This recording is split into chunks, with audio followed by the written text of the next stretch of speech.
Hello everyone, this is Prashant. In this video, we'll see the second part in the module 3, that is time response analysis of the control system. Okay, so in the previous video we discussed about the RH criteria and how to find the stability of any control system using Routh-Hurwitz criteria.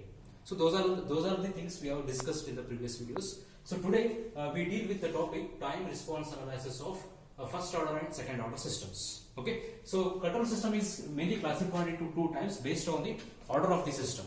Okay, so first one is first order system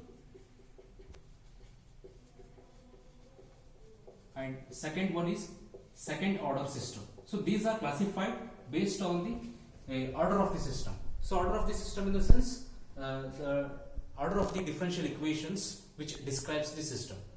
Okay, so here the main concept in this time response is that we need to find the response of the system for different test signals. Okay, so before dealing with those topics, we'll see what is meant by time response analysis and what are the criteria in the time response analysis. Okay, so time response analysis of a system is nothing but output of the system with respect to the time, the function of the time. Okay, so we know that when input is applied to the system, let us consider this as a system, any system, first order or second order system. When input is applied to the system, we get the output across the system, and to find the output of this system, we need to analyze that system first. Okay, then the response of this system for different signals, that is nothing but the time response analysis of the system. Okay, so what does that mean? Time response of a system means the output of the system, closed loop system, as a function of the time. As the time increases, the changes in the output that has to be calculated with the help of standard test signals.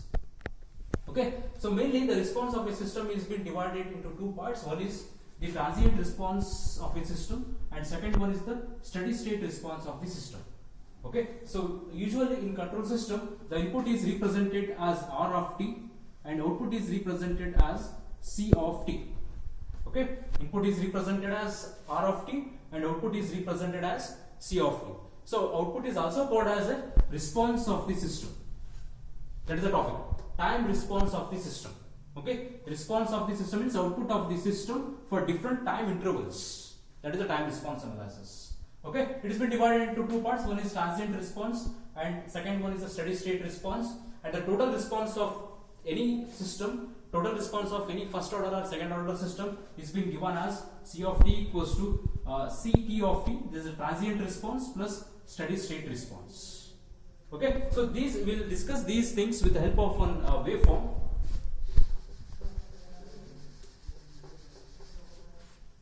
Okay, let us consider the response of the system is like this. The output of the system is taken along y-axis and time is taken along the x-axis. So as I told, the response of the system is being divided into two parts. One is the transient response, second one is the steady state response. So let us consider the response of the system is like this. So this is the 100% line, 100% steady state line, and the x-axis is the time period and y-axis is the output of the system. Okay, so transient response, let us see the first one, transient response of the system.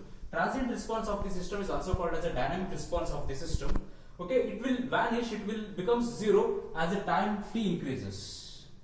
Okay, transient response is nothing but sudden disturbance in the output. So those disturbance will be reduced to zero as time progresses. Okay, that's why I written the condition that C of t, the response has the property that limit t tends to infinity, the transient will be died out. It will completely vanish. And the complete response of the system C of t is given by CSS of t. The response will exist even the time increases, then that is a steady state response. Okay, as you see here, there is a certain amount of disturbance present in the system. So these disturbance will die out within this time range.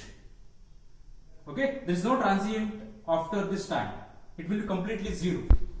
Okay, hence the transient response is also called as a dynamic response. It will exist during the initial time period of the system. As time t progresses, the transient will completely eliminated from the system.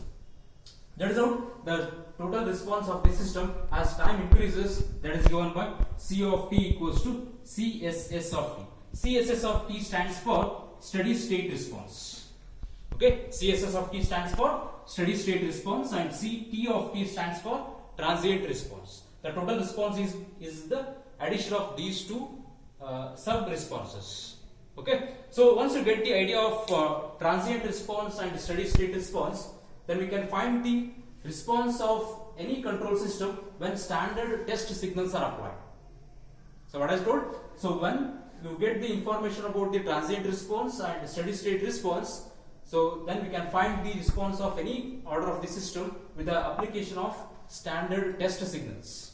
Okay, then question comes, what are the standard test signals? So in control system there are three standard test signals. So one is the step input, right here. Standard test signals in the control system.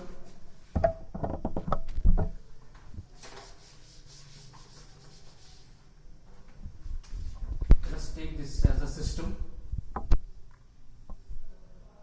Let us assume this is a system. It may be first order system or it may be second order system. Let us apply input to this system. Assume it is R of t and we get the output across the system C of t. Okay, so time response analysis of the system means when standard test signals like step input, so first is step input, second one is ramp input, and third one is parabolic inputs. Okay, so when these kind of test signals are applied to any system, we'll get the output. The output is represented as C of t. Okay, so this behavior of this output, the response of this output or the characteristics of this output, when these kind of test signals are applied, then that is nothing but the complete time response analysis of this system. Okay, so so in the previous case I told that C of t has two parts, one is transient part and second one is steady state part. Okay, so let us, when step input is applied to the system, know the characteristics of the output C of t, the range of time, the range of steady state time, and second one is when ramp input is applied, so see the characteristics of the response. Similarly, when parabolic input is applied, know the characteristics of the output. Okay, so before dealing with the output C of t, let us see the information about the step input, ramp input and the parabolic inputs. Okay, so these are the standard test signals in the control system. Standard test signals in the control system. Okay, so one is step input. Okay, so step input is represented as R of t equals to A into U of t.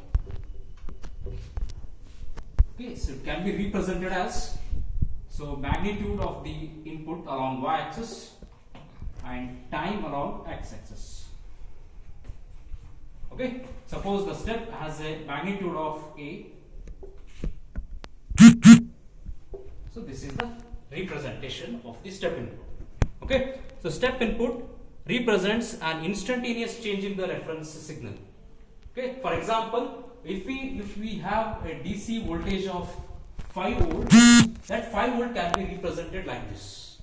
Okay, so 5 volt is the magnitude, and the time axis for that time 5 volt is like this. Okay, it doesn't have any frequency, it can be represented as a straight line.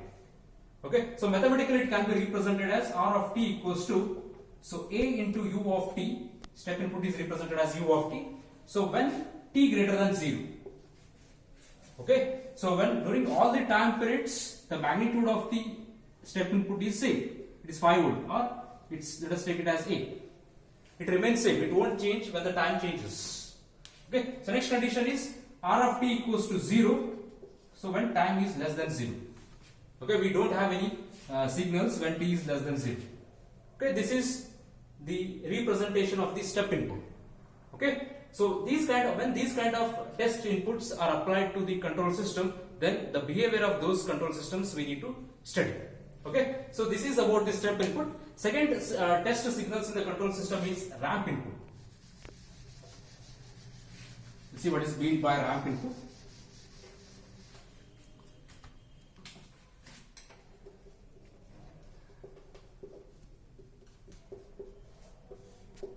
Okay, so ramp input is represented like this.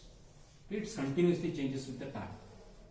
So R of t equals to a t, and y axis is R of t and x axis is time period.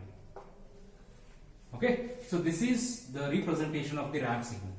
Okay, so as you see in the diagram, the output of the signal continuously changes as the time increases.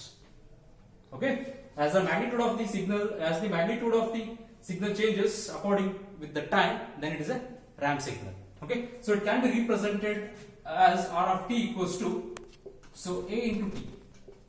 Okay, t is the time period, and this signal exists when time t is greater than 0, and it will be 0 when time is less than 0. As you see in the diagram, the ramp signal continuously changes its magnitude with respect to the time. Okay, it's a linear. Okay, so R of t equals to a into t. So if you apply Laplace transform to that signal, R of s equals to a by s square. Okay, whereas in case of step input, it is a by s, whereas in case of ramp input, it is R of s equals to a by s square. Okay, this is how we can represent the ramp input in mathematical form. Okay, and also the ramp signal is an integral of the step signal.